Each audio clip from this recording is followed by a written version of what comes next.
인류 문명이 탄생한 이후 과학자 집단은 모든 분야에서 인류 문명을 새롭게 만드는 데 열중했다. 그러나 아이러니컬하게도 그들이 최고의 기술을 동원한 것은 군사무기 분야이다. 전쟁에 패배했을 때의 비참한 생활을 생각한다면 과학자들이 전쟁 무기 개발에 참여한 것은 이해할 수 있는 일이다. 시례로 유명한 로마와 카르타고의 전투에서 결정적으로 패배한 카르타고인들은 단 한 명도 예외 없이 모두 노예로 팔려갔다. 또한 징기스칸은 한 전투에서 자신의 아들을 죽게 했다는 것을 빌미로 50여만 명에 달하는 주민을 모두 학살했다. 1차 세계대전 이전의 군사무기는 고작해야 총과 대포와 같은 원시무기로서 기상조건과 지휘관의 통찰력, 군사의 숫자와 사기만으로도 전쟁의 승패를 결정지을 수 있었다. 그러나 제1차 세계대전 중에 비행기와 탱크가 등장하고 곧이어 발발한 제2차 세계대전에서 최첨단 탱크, 항공모함, 잠수함은 물론 고성능 전투기가 개발되면서 전쟁의 형태는 변화하기 시작했다. 특히 제2차 세계대전 중에 등장한 무전기와 레이더, 원자폭탄 등은 전쟁의 형태를 근본적으로 바꿔놓았다. 학자들은 이들 무기의 개발로 인해 전쟁이 단시간 내에 끝날 수 있었다고 생각한다. 사실 많은 군인과 정치가들은 제2차 세계대전이 적어도 5에서 10년은 더 지속되리라 생각했다. 그렇지만 대량 살상무기의 등장은 더 이상 전쟁을 계속할 수 없게 만들었던 것이다. 전쟁이 끝나자 과학자들은 연구의 시각을 평화로운 분야로 돌리기 시작했다. 핵무기를 개발했던 학자들은 입자물리학 분야로 연구 방향을 돌렸으며 레이더를 개발하던 학자들은 원거리 통신 및 천체물리학을 연구하기 시작했다. 이때 마이크로파를 연구하던 학자들 중에 한 명이 1, 2차 세계대전의 모든 발명에 버금갈 만한 획기적인 이론을 내놓는다. 그가 바로 미국의 물리학자 찰스 타운즈이다. 레이더 기술자의 변신.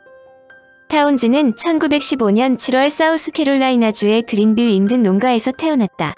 그가 10살 때 변호사인 아버지가 선물로 시계를 사주자 그는 작동 원리를 알기 위해 시계를 분해해서 조립했다. 그는 자신이 기계에 흥미를 갖고 있다는 것을 알고 자동차, 라디오 등 무엇이든 고장이 나면 어설프게라도 고쳐보려고 했고 적당한 수선 도구가 없으면 다른 방법으로 고칠 수는 없을까 하고 생각했다. 그럼에도 불구하고 그는 농가에서 살았기 때문에 생물학자가 되려고 생각했지만 풀만 대학에 들어가자마자 물리학으로 전공을 바꾸었고 캘리포니아 공과대학 대학원에 입학했다. 캘리포니아 공과대학에는 추후에 원자폭탄을 개발한 로버트 오펜하이머와 원자물리학 분야로 노벨상을 수상하는 로버트 밀리칸 교수 등이 있었다. 그러나 그가 캘리포니아 공과대학을 졸업하던 1939년은 대공황의 후유증이 아직 치료되지 않는 상태여서 물리학 박사학위로는 직장을 얻을 수 없었다. 그는 대학에서 강의하려는 생각이 있었지만 결국 유명한 벨 연구소의 문을 두들긴다. 그곳에서 그는 항법 장치와 폭격에 이용할 장치 즉 레이더에 관한 연구하라는 주문을 받았다. 타운즈는 추후에 이 임무가 마음에 들지 않았다고 수료했지만 결론은 그에게 불후의 명성을 얻어주는 임무가 된다. 그가 수행해야 할 업무는 전자공학이었고 마이크로파였는데 그것이 바로 레이저 개발로 이어지기 때문이다. 마이크로파는 파장이 짧고 주파수가 높은 전파로서 파장은 초고주파인 자외선과 일반적인 전파의 중간 정도이다. 마이크로파는 원자를 들뜨게 하는 성질이 있어서 과학자들은 이를 이용해 다른 상태에 놓여있는 물질들을 조사할 수 있게 되었는데 이것이 전자레인지의 기본 원리이다. 당시의 마이크로파 기술은 1900년대 초에 제너럴 일렉트릭의 에른스트 알렉산더슨, 뉴욕의 리드 포레스트, 런던의 존 암브로스 플레밍의 연구 결과에 주로 의존했다. 그런데 1930년대 말에 파장이 몇 밀리미터 정도로 짧은 마이크로파를 방출할 수 있는 진공관이 마이크로파의 기본 기술이 되었다. 진공관은 공기를 뺀 유리관과 그 안에 들어있는 도선과 금속판으로 된 전극으로 구성되어 있으며 전류와 전자신호를 조절할 수 있는 기능이 있다. 잘 알려진 사실이지만 진공관은 1948년에 트랜지스터가 발명되기 전까지 TV, 라디오, 초창기 컴퓨터 등의 부품으로 사용되었다. 학자들은 파장을 더 짧게 하면 더 강력한 복사선을 얻을 수 있다고 추론했다. 그렇다면 분자와 원자의 행동을 이용해서 복사선도 통제할 수 있다고 생각했다. 그러나 이런 추론은 진공관 수준의 기술로는 이룰 수 없었으므로 다른 장치가 필요했다. 바로 이 연구를 부여받은 사람이 타운즈이다. 그런데 그가 레이더 개선의 임무를 부여받을 때 그의 연구를 결정적으로 도와줄 장비가 마침 개발된 상태였다. 1939년에 영국의 과학자 헨리 부트와 존 랜들이 강력한 극초단파를 생성할 수 있는 공진공 동마그네트론이라고 알려진 장비를 개발한 상태이기 때문이다. 레이더의 기본 원리는 비교적 간단하다. 레이더 장치는 특정 파장의 무선 신호를 퍼뜨리는데 이들 신호가 전함이나 비행기, 같은 물체에 부딪혀 반사되면 이를 파악하여 그 물체가 어디에 있는지를 식별하는 것이다. 이때 신호의 파장이 짧을수록 수신된 정보는 더 정확하다. 타운즈가 연구하고 있던 레이더 항법 폭격 장치는 10cm부터 3cm 파장을 사용했는데 군에서는 0.25cm의 파장을 원했다. 또한 비행기에서도 사용할 수 있는 소형 안테나도 주문했는데 이때의 문제점은 이 정도의 파장에서는 기체 분자가 파동을 흡수할 수 있다는 점이다. 즉 대기 중에 수증기가 레이더의 작동을 방해할 수 있다는 점이다.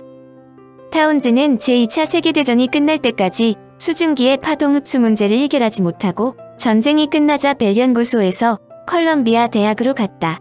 그곳에서도 전쟁 중에 해결하지 못한 문제에 타운즈는 계속 매달렸는데 어느 날 그에게 아이디어가 떠올랐다. 그것은 과거의 전자회로를 이용하는 방법에서 벗어나 분자 자체를 조작하는 것이다. 이제 문제는 분자를 조작하는 방법을 알아내는 것이다. 다행하게도 그는 마이크로파를 아주 잘 흡수하고 파장에 따라 강력하게 상호작용을 하는 암모니아를 잘 알고 있었다.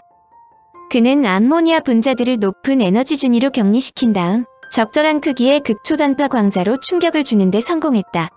입사된 광자들은 많지 않았지만 대량의 광자가 나왔다. 즉 입사된 복사가 아주 크게 증폭된 것이다. 즉 고에너지 복사선 빔을 만든 것이다. 드디어 1953년 12월 타운즈는 어느 방향으로든 강력한 마이크로파를 생성할 수 있는 장치를 만드는 데 성공했다. 그는 이 과정을 자극받은 분자의 복사에 의한 극초단파의 증폭이라는 영어의 약자인 메이저라고 불렀다. 이론은 아주 간단하다. 암모니아 분자가 극초단파의 복사에 노출되면 두 가지 변화가 일어난다. 첫째는 낮은 에너지 준위에서 높은 에너지 준위로 올라가는 것이고 다른 하나는 그 반대이다.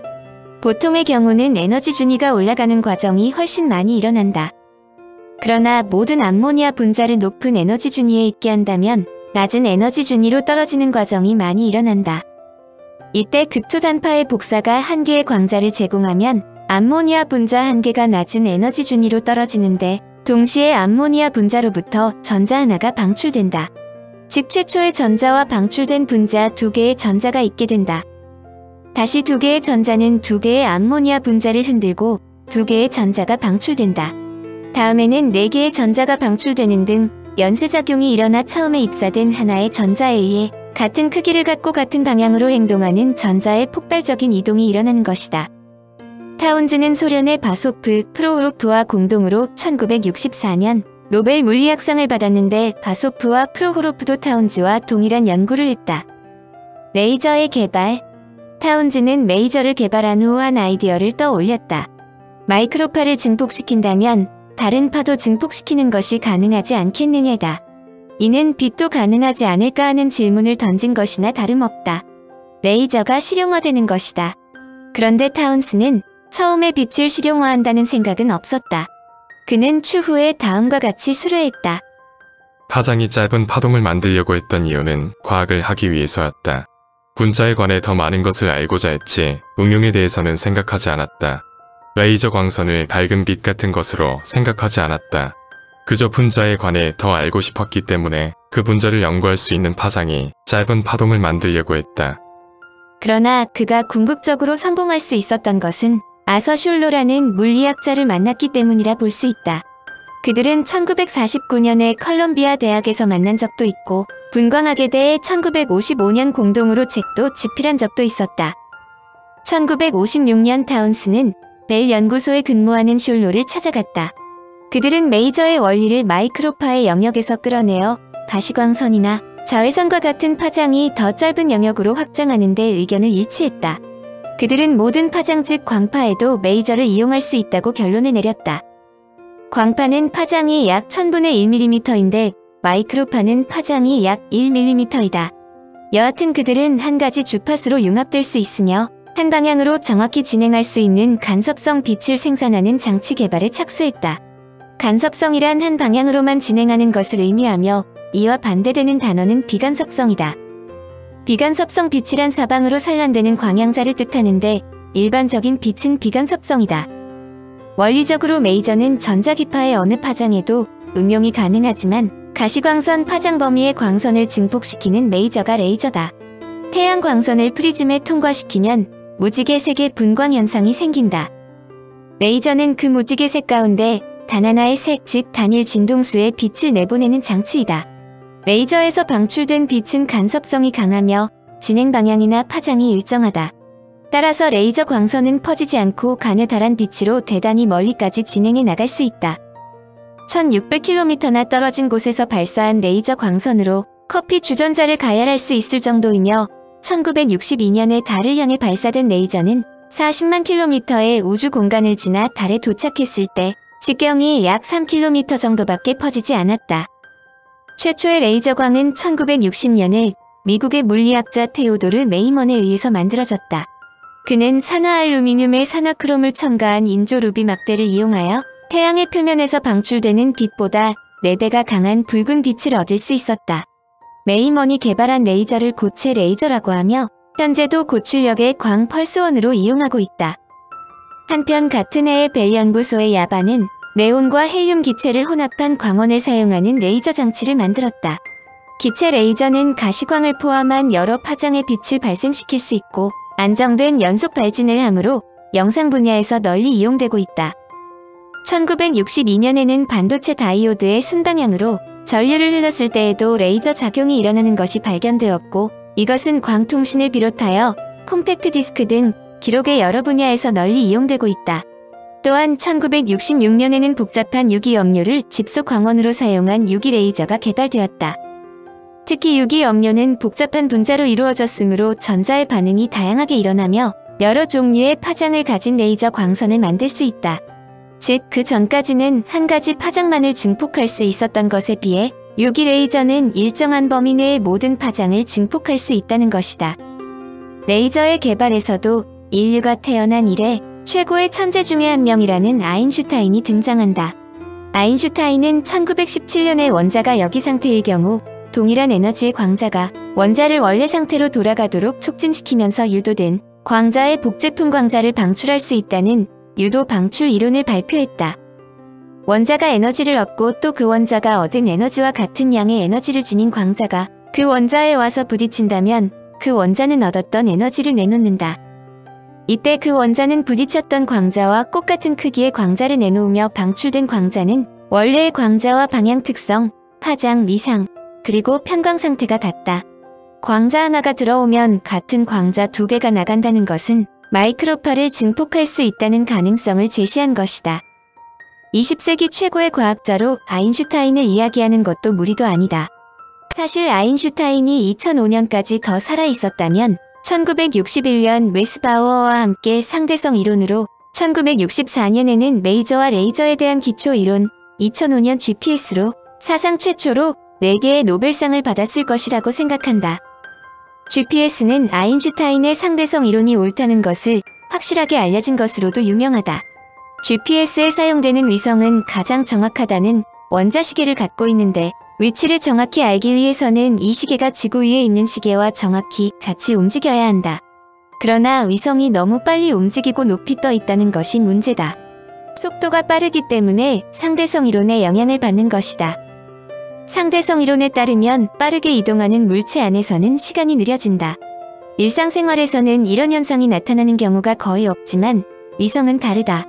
미국 워싱턴대 클리포드 윌 교수에 따르면 위성에서는 하루에 7밀리초씩 시간이 느려진다. 더 큰 문제는 중력이다. 위성은 지표면에서 2200km 높이에서 돌고 있는데 이 때문에 중력이 표면의 4분의 1에 불과하다. 중력이 약한 곳에서는 시간이 빨리 간다는 것이 상대성 원리이다. 이 때문에 위성시계가 지표면보다 더 빨리 가서 하루에 45밀리초나 더 빨라지는 현상이 생긴다. 두 가지 효과를 모두 고려하면 위성에 있는 원자시계는 지표면보다 38밀리초나 빨리 가게 되는 것이다. 만일 하루 종일 이 차이를 무시하고 내버려 두면 38밀리초 사이에 전파는 약 11km나 진행되므로 11km의 위치 오차가 생긴다. 한마디로 내비게이션이 아무런 쓸모가 없어진다. 따라서 GPS 위성은 매일매일 이 정도의 오차를 보정해야 지구 위에 있는 시계와 똑같은 시간을 가질 수 있다. 일상생활과는 상관없을 듯한 상대성 이론이 사실은 매우 가까이 있는 셈이다. 미국 콜로라도대 밀 애쉬비 교수는 1970년대 군사용 GPS 위성을 처음 띄웠을 때 상대성 이론 효과가 나타난다는 쪽과 그렇지 않다는 쪽으로 첨예하게 나뉘었지만 GPS 위성이 발사되자마자 아인슈타인이 옳은 것으로 판명이 됐다고 설명했다. 1879년에 태어난 아인슈타인을 2005년까지 살아있다면이란 가정이 다소 비현실적이기는 하지만 너무 탁월한 재주를 갖고 있는 사람이 손해본다는 것은 천재 과학자에게도 예외는 아닌 모양이다. 이제 레이저는 새로운 형태의 빛을 만들었다.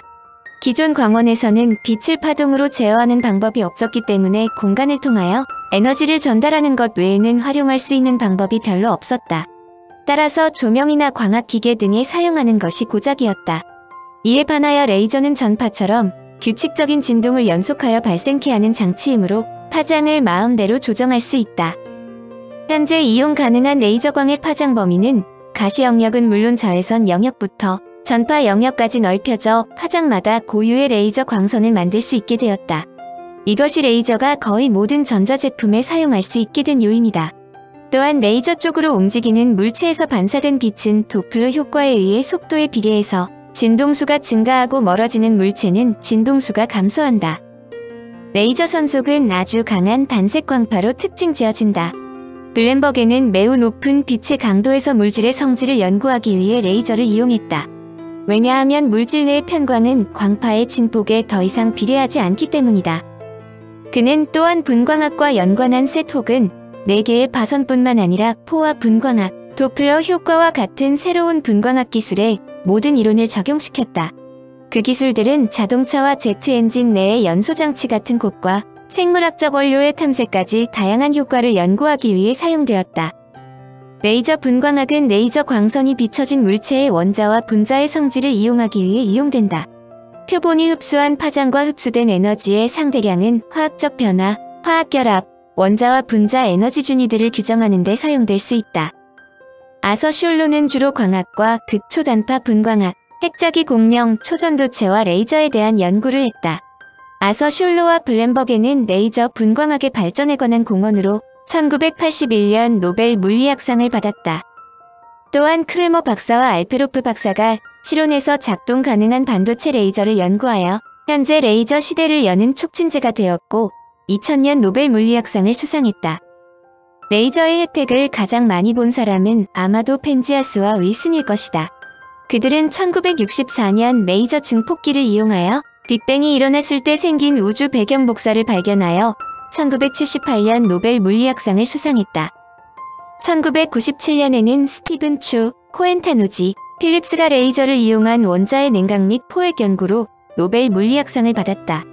앞으로도 레이저광을 이용하여 많은 학자들이 노벨상을 수상할 수 있을 것으로 예상된다.